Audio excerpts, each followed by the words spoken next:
Hablemos ahora de los marcos de trabajo en el gobierno de datos. Los marcos nos sirven para tener como la línea de lo que podemos hacer o de lo que vamos a hacer o de lo que desearíamos hacer. No implica que los marcos sean rigurosos, por eso son marcos, no son metodologías. Quiere decir que cuando tú los asumes, los trabajas, es que los vas vinculando, pero los vinculas con base en la buena práctica y en lo que tu organización requiere. Recuerda que para tu ejercicio de valor, tu propuesta de gobierno de datos es única porque tu organización es distinta y lo que hemos hablado es que tiene un ADN particular. Bien, pero entonces, ¿qué componentes más o menos tiene un marco de referencia en gobierno de datos? Pues primero tiene principios y políticas, ¿sí? En donde hay como una base teórica en donde se definen unos principios que van a ser rectores, es decir, todas las áreas o todos los procesos pues deben de seguirlos para que aporten valor a la organización. Un ejemplo es, por ejemplo, una política de acceso basada en roles. De acuerdo al rol, pues vas a tener acceso a los datos. Esto se usa, por ejemplo, o lo pudieses usar para datos que pueden ser sensibles o datos privados. Y entonces tienes un mayor control. Entonces estableces un principio o una política y ese es un ente rector en todo el ejercicio de gobierno de datos en la organización. Quiere decir que lo tienes que llevar a la cultura. Recuerda que este es el factor clave que es reforzar. Bien. Otro aspecto clave del marco en referencia son los roles y las responsabilidades. Entonces, tú puedes conseguir líderes de datos, científicos de datos, analistas, pero en el rol de gobierno de datos, pues hay unas capacidades que hay que tener y hay unas condiciones técnicas. Por ejemplo, puedo tener los data owners. Esos son los dueños de los datos que definen los requisitos y aplican cambios. Esas son las tareas de un data owner. Entonces, un personaje es un participante, es un actor que va a permitir definir los requisitos y la aprobación de posibles cambios a los datos.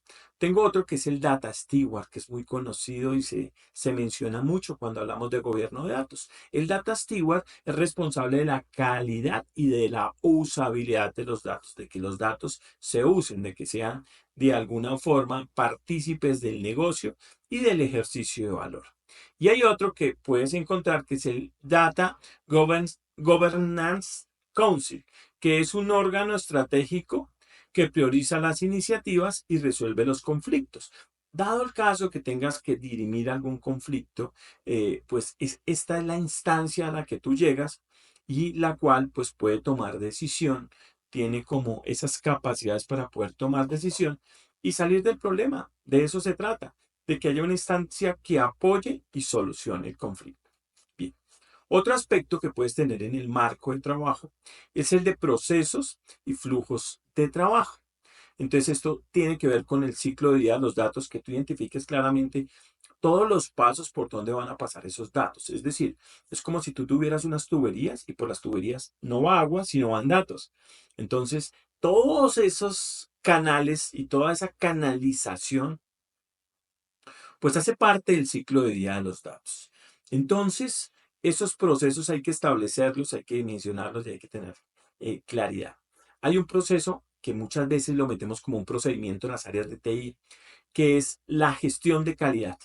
Entonces, ¿qué significa procesos de validación y limpieza que hay que hacerle a los datos? Porque los datos pueden venir contaminados o de alguna forma puede que no vengan contaminados, pero se requieren de cierta manera. Entonces hay que hacer como un ETL, una extracción, transformación en carga, un proceso que me permita modelar los datos. Es como si tú tuvieras una masa y quisieras amasarlos para que se dimensionen o tomen la forma que tú necesitas. De eso se trata. Y hay una gestión de los metadatos, donde hay una documentación del linaje, dónde están, de dónde vienen, cómo son, etcétera. Definiciones y en el contexto empresarial lo que ellos significan. Entonces, mira qué interesante.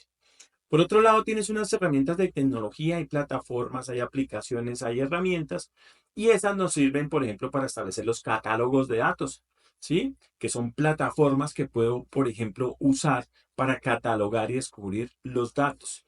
Tengo herramientas de linaje que me apoyan en el mapeo del flujo de los datos entre distintos sistemas.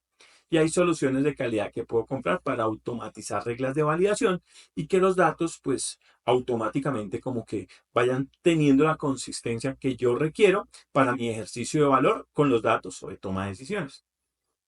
Bien. Y por último, tengo métricas de gobernanza y continuidad. Entonces, esto tiene que ver con cómo voy a medir que ese gobierno de datos puede ser eficiente, es efectivo, pues establezco unos KPIs, ¿cierto? Y ahí mido la calidad, la opción de las políticas, el tiempo de resolución de incidentes y puedo hacer auditorías al proceso.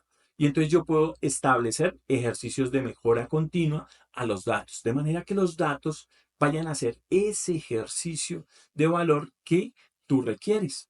Hay muchos o varios marcos de trabajo. El marco de trabajo se puede adaptar a tu organización. Son buenas prácticas, pero no necesariamente tienes que seguir todo lo que dicen estos marcos de trabajo, porque en algunos casos no tienen las capacidades ni los recursos o pueden ser muy desgastantes para ciertas organizaciones. Por eso es conveniente siempre asesorarte de un experto que te diga, ven, podemos hacer esto, podemos hacer esto, podemos hacer esto, y que se tomen las respectivas decisiones siempre en el entendido de que los datos generen valor y oportunidades para tu negocio.